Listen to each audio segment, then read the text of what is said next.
अस्सलाम वालेकुम रहमतुल्लाहि व बरकातुहू। ये बड़ी खुशी की बात है कि मैं आप लोगों को बहुत ही अहम चीज़ दिखाने जा रहा हूँ। किशनगंज में मैं खड़ा हूँ और बगल में महानंदा नदी है और उसी के जस्ट लगी हुई है। देखिए अब्दुल वाहिद भाई हमको दिखाएंगे।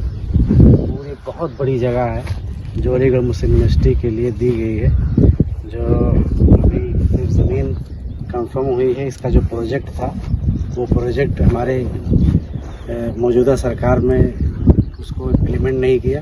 उम्मीद है कि राहुल गांधी की हुकूमत इंशाअल्लाह 2024 में नहीं तो 2028 में आएगी। और ये बड़ा इलाका जो हमको मिल रहा है यूनिवर्सिटी के नाम पर, यहाँ बहुत बड़ा काम एजुकेशन और तालीम के लिए होगा।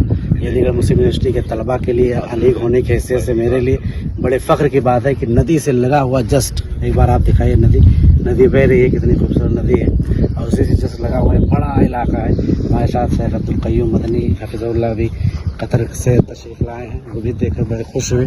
और हर जिंदा दिल इंसान जो तालीम से मोहब्बत करता है उसे खुशी होती है कि इतनी बड़ी जगह, इतनी बड़ी अराज़ी जो हुकूमत ने पास किया अलीगढ़ मुस्लिम यूनिवर्सिटी के लिए बहुत बड़ा कारनामा है और सीमांचल के इलाके के लिए बहुत बड़ी कामयाबी की बात होगी कि आने वाले दिनों में हमारे बच्चे बड़े आसानी से यूनिवर्सिटी के अंदर तालीम भी हासिल करेंगे और अपना कोर्स पूरा करेंगे। ये हम सब के लिए काबिल फ़ख्र चीज़ है और ना सिर्फ मुसलमानों के लिए बल्कि हिंदुस्तान के हर जनता के लिए काबिल फ़ख्र चीज़ होगी कि हमारी जनता या हमारे लोग तालीम याफ्ता होंगे, पढ़ेंगे, कौम तरक्की करेगी, मुल्क तरक्की करेगा। आइए थोड़ा सा ढलान में भी थोड़ा सा देख लेते हैं।